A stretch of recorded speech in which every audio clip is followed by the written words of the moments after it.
Welcome back. జయంతి వేడుకలు ఘనంగా జరిగాయి. కూటమి నేతలు ఎన్టీఆర్ సేవల్ని కొనియాడారు. యుగ పురుషుడు అంటూ ప్రశంసించారు. భారతరత్న ఇవ్వాలి అని కూడా డిమాండ్ చేశారు. కూటమి నేతలు మాత్రమే కాదు, తెలంగాణ సీఎం కాంగ్రెస్ నేత రేవంత్ రెడ్డి కూడా ఎన్టీఆర్ సేవల్ని ప్రస్తావించారు, కొనియాడారు. ఎన్టీఆర్ ఒక స్ఫూర్తి, అంబేద్కర్, ఇందిరా, ఎన్టీఆర్ జాతిరత్నాలు, కుల మత ప్రాంతాలకు అతీతమైన నాయకుడు ఎన్టీఆర్ అంటూ రేవంత్ రెడ్డి ప్రశంసించిన పరిస్థితి. సరే, ఎన్టీ రామారావు ఒక ప్రత్యేకత ఏంటంటే ఇప్పుడు చాలా మంది ఫిల్మ్ స్టార్స్ ఉన్నారు. అందరి సక్సెస్ రేట్ ఒకే రకంగా లేదు. మీరు గమనించండి.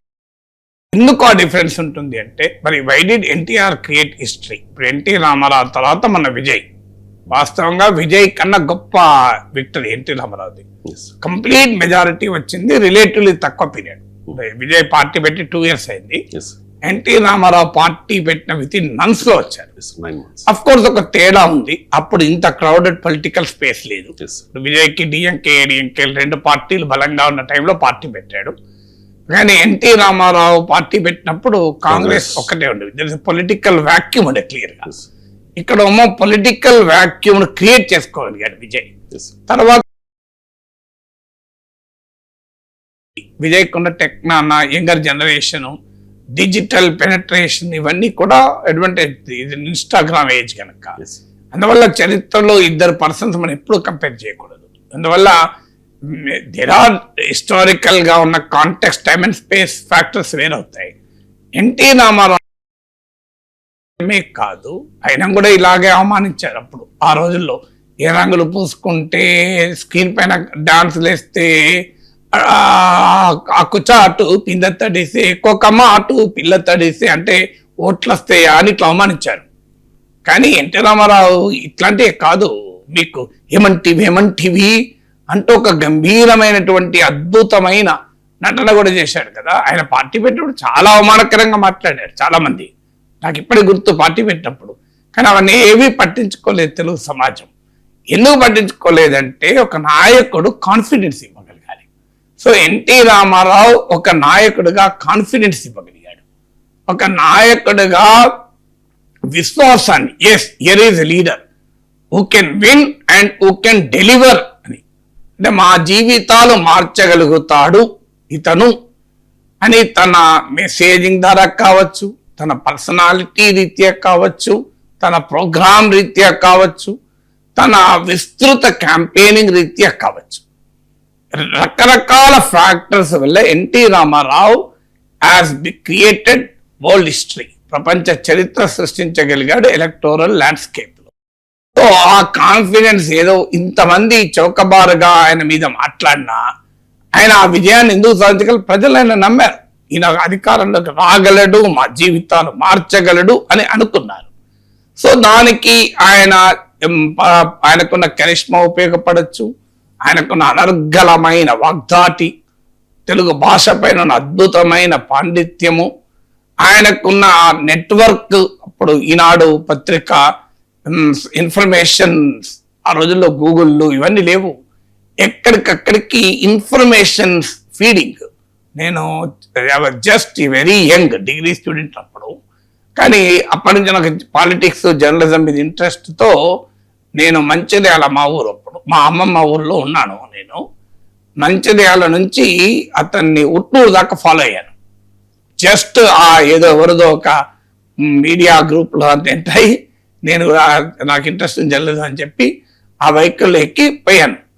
I have closely followed speeches. అంటే ఎక్కడ ఏది మాట్లాడాలో అది మాట్లాడాడు. రామారావుకు రాజకీయాలు తెలవు, ఇవన్నీ కహానీలండి. రామారావుకు, పొలిటీషియన్కు అన్నీ తెలవాలని రూల్ ఏం లేదు. పొలిటీషియన్ పని ప్రొఫెసర్ పని కాదు కదా. బట్ పొలిటీషియన్కు మంచి చెడుల మధ్య తేడా చూడగలిగే కెపాసిటీ, విషయాన్ని గ్రాస్ప్ చేసుకోగలిగే కెపాసిటీ, స్పాంటేనియస్ గా రియాక్ట్ కాగలిగే కెపాసిటీ ఉంటే సరిపోతుంది. Because politician is not versatile person కాదు కదా, అవసరం కూడా లేదు. నేను మంచిర్యాలలో మాకు ఆ రోజుల్లో సమ్మర్లో వచ్చాడు. భయంకరమైన వాటర్ క్రైసిస్ ఉండేది. మేమందరము మా అమ్మ ఇంటుంటే మా కజిన్స్ అంతా బిందెలు పట్టుకొని, ఎక్కడ ఊర్లో ఒక బావి ఉంటే బతీలు ఆడుకొని, ఒక్క బిందె నీళ్ళు కావాలని అడుక్కొని నీళ్ళు తెచ్చుకుంటాం. పక్కన గోదావరి నది, ఇప్పుడు మా ఊరి గోదావరి మీ దాకా వస్తుంది, Yes. కిందికి వేదముల ఘోషించే గోదావరి స్వర్గధామముల బాసిల్లే రాజమహేంద్రికి ఎక్కడి నుంచి వస్తుంది? మా నుంచి వస్తుంది. పైన బాసర నుంచి మొదలై మంచిర్యాల ఇలా కిందికి వెళ్ళి మీకు వరంగల్ నుంచి అలా ఖమ్మం, భద్రాచలం అలా గోదావరి జిల్లాలోకి ప్రవేశిస్తాయి కదా. గోదావరి నది ఒడ్డున ఉండే వాళ్ళ నీళ్ళు ఉండేది కాదు, మాకు మంచిగా తాగడానికి నీళ్ళు ఉండేవి కాదు, నరకం వేయించేవాళ్ళం. అప్పుడు రామారావు ఫస్ట్ స్పీచ్ నిన్నది, మన గోదావరి నది ఒడ్డున ఉన్న ఈ మంచిర్యాల పట్టణములో మంచినీళ్ళకు కిటకిట ఉంటే ఈ కాంగ్రెస్ నాయకులకు సిగ్గులేదా అన్నాడు. అది మా అమ్మమ్మ పెద్దత్తమ్మ మేమంతా వెళ్ళాం. మా తాత కాంగ్రెస్ ఎంపీ ఆఫీస్లో మీకు క్లర్క్ గా పనిచేసేవాడు. మా తాత family the traditional Congress vote family, ఎందుకంటే ఆ ఎంపీ దగ్గర పనిచేశాడు కనుక లాయల్టీ. మా తాత చెప్పాడు మా అమ్మమ్మకు మా అత్తకు, ఇంటి పట్ల కాంగ్రెస్కి వేయాలి, మనం తిన్న ఇంటి వాసాలు లెక్క పెట్టకూడదు, మనం ఆ కాంగ్రెస్ ఎంపీ దగ్గరే బతుకుతున్నాం, మనం ఇలా మనం ఇంత అన్నం తింటున్నామంటే ఆ పుణ్యాత్ముని వల్ల అని ఇన్ని చెప్పి మా తాతడు వెనకనే అడిగిన మా అమ్మమ్మను అత్తడు, ఎవరికేస్తావు అంటే పుక్కడి తిని పెట్టిండారా, మీ తాతకు పని లేదు, మీ తాత బొల్ల కష్టపడ్డాడు, పొద్దున దాకా తెల్లని దాకా జీతం ఇచ్చిండు, అదే పుక్కడి తిండి పెట్టినట్టు దీనికేం పని లేదు, మేము అన్నకేస్తామన్నారు. కానీ నువ్వు తాత చెప్పకరా అన్నారు. సో అలా ఒక క్రియేట్ దట్. తర్వాత మెల్లగా బెల్లంపల్లి వచ్చాడు, అక్కడ coal mine industry, coal mine area, కార్మిక వర్గము, ఏఐటిసి నాయకత్వం, సిపిఐ ఒక బలమైన కేంద్రం అది కమ్యూనిస్ట్ పార్టీ ఆఫ్ ఇండియాకు. వాళ్ళ పార్టీ ఎమ్మెల్యే కూడా గెలిచేవారు, గుండా మల్లేశ్వరి. సో అప్పుడు అక్కడికి వచ్చి మొత్తం అక్కడంతా కమ్యూనిస్ట్ థింకింగ్ ఉంటుంది, మొత్తం ఐడియా అంతా. అని వెంటనే ఈ పెట్టుబడిదారుల దోపిడీ ఇలాగే ఉన్నంత కాలం శ్రమిక జీవన సౌందర్యానికి సమానమైనది లేనే లేదు. శ్రామిక వర్గ శ్రేయోరాజ్యం సామ్యవాదం సాధించడమే నా లక్ష్యం అన్నాడు. ఇక ఊగిపోయారు. అప్పటి వరకు నేను అడిగాను జనాన్ని, సార్ ఏం మాట్లాడిండా అన్న, కామ్రేడ్ చంద్రరాజేశ్వరరావు కన్నా కామ్రేడ్ గా మాట్లాడిండు అన్నాడు పబ్లిక్. సో అట్లా మాట్లాడాడు. అటు నుంచి ఉట్నూరు వైపు వెళ్ళాడు, ట్రైబల్ బెల్ట్ అది, ఇంద్రవెల్లి మీకు పెద్ద ఎన్కౌంటర్ పోలీస్ కాల్పుల్లో చనిపోయిన ఏరియా, కంప్లీట్ గా నక్సలైట్ల ఏరియా అదంతా. ఆ రోజుల్లో అయితే బలమైన నక్సల్ ఉద్యమం.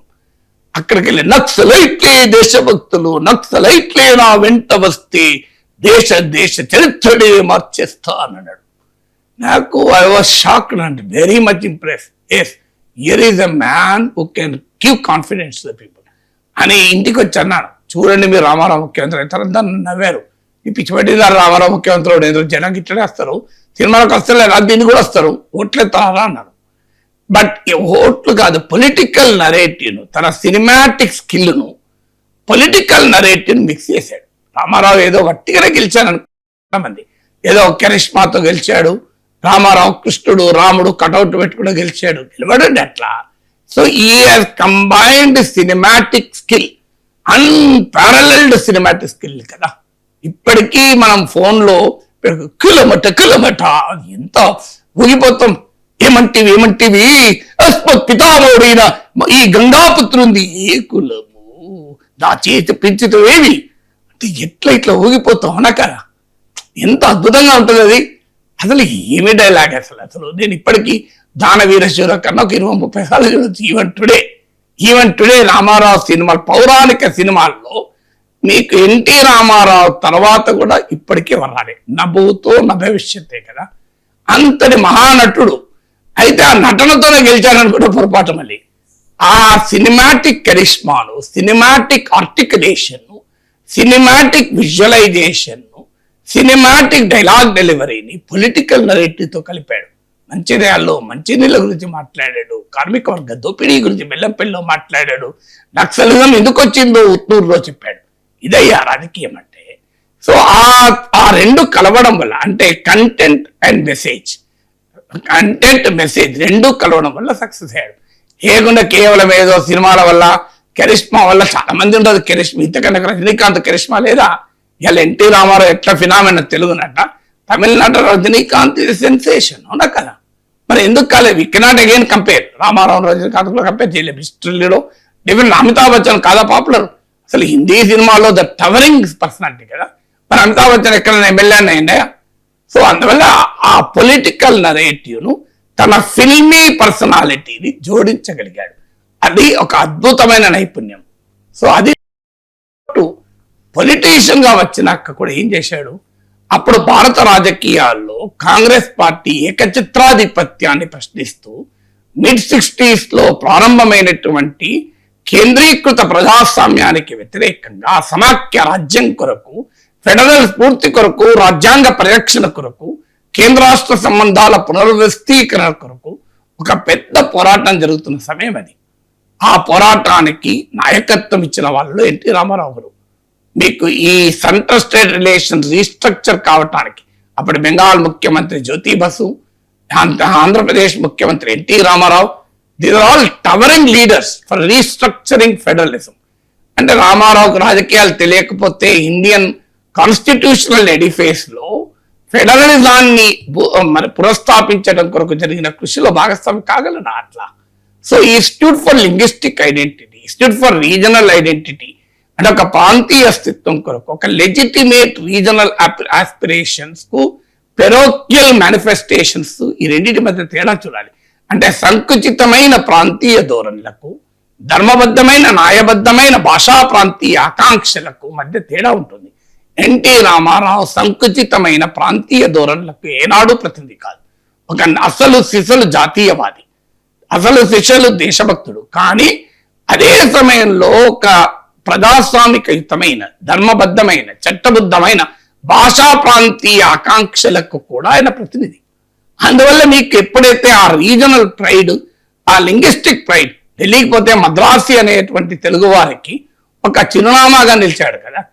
ఆ ఫెడరలిజానికి ఆయన చేసిన కంట్రిబ్యూషన్ అన్ఫార్చునేట్లీ ఇప్పటి ప్రాంతీయ పార్టీలు ఆ చారిత్రక పోరాటాన్ని మర్చిపోయి, మనం అందుకే అంటాడు మహనీయుల విగ్రహాలకు పూలదండలు వేస్తాం, ఆ వారు ప్రాతినిధ్యం వహించినటువంటి విలువలను రాళ్లతో కొడతామన్నాం. ఇవాళ మనం కేంద్రం పైన ఆ రకమైన విరోచిత పోరాటం కానీ అసర్షన్ కానీ ఎక్కడైనా ఉందా? రామారావు చూపినటువంటి తెగువ కేంద్రమే మిథ్య అన్నాడు. ఎంత గొప్ప మాట ఒకటే అన్నాడు, సెంటర్ ఇస్ ఎ మిత్ అన్నాడు. అంటే రాష్ట్రాల ఆకాంక్షలు ఎంత బలంగా వినిపించాడో చూడండి. కేంద్రమే మిథ్య అన్నాడు, గవర్నర్ వ్యవస్థను తీసిపడేయండి అన్నాడు. ఇంత ధైర్యంగా భారతదేశంలో ఏ ప్రతిపక్ష నేత అన్నాడు చెప్పండి? కేంద్రం మిథ్య, మీకు కేంద్రము మిథ్య అన్న రామారావు అంటే ఇవాళ డబుల్ ఇంజన్ సర్కార్ సెలబ్రేట్ చేసుకుంటున్నాం కదా. డబుల్ ఇంజన్ సర్కార్ ఈజ్ యాంటీ ఫెడరల్ కదా, రామారావు స్ఫూర్తి విరుద్ధం. డబుల్ ఇంజన్ సర్కార్ ఏంటి? రాజ్యాంగంలో డబుల్ ఇంజన్ అవసరం లేదు, ఎవరి ఇంజన్ వాళ్ళదే. కేంద్రం ఇంజన్ కేంద్రమే, రాష్ట్రం ఇంజన్ రాష్ట్రమే. అసలు ఎంత ట్రాన్సిషన్ బాధేస్తుంది ఒక్కొక్కసారి. ఎన్టీ రామారావు కేంద్రమే మిథ్య అంటే కేంద్రంతో కలిసి ఉంటేనే నా రాష్ట్ర భవిష్యత్తు అనే డబుల్ ఇంజన్ రాజకీయాలకు వచ్చాం మనం. ఎంత తేడా చూడండి. సో గవర్నర్ వ్యవస్థనే తీసిపడేయండి అంటే ఇలా దేశవ్యాప్తంగా గవర్నర్లు అరాచకం సృష్టిస్తుంటే మాట్లాడలేని దుస్థితిలో ఎందుకున్నాం మనం? ఇది కదా క్వశ్చన్. రామారావు చూపినటువంటి బాట అది కాదు. ఇక థర్డ్ ఫ్యాక్టర్ వెల్ఫేరిజం.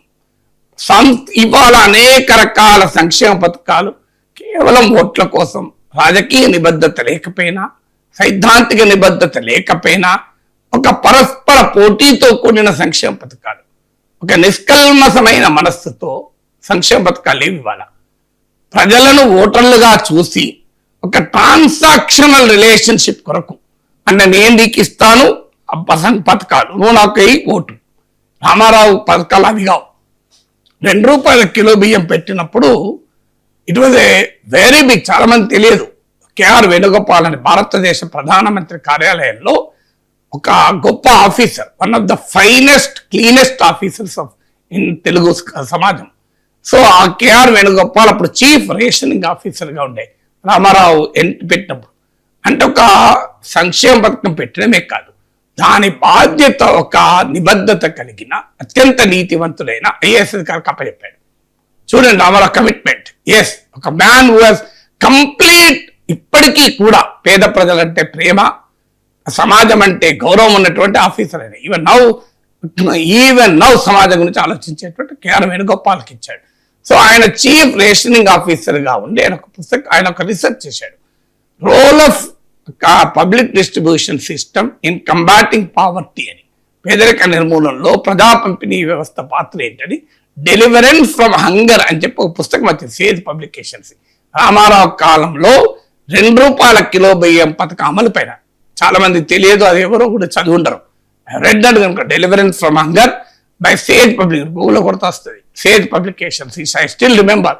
మీరు సబ్జెక్ట్ కరెక్షన్ అనుకుంటాను కానీ but no need for correction, ఎందుకంటే అది రాసి అన్నేళ్ళైనా నాకు ఇప్పటికి still fresh in my minds.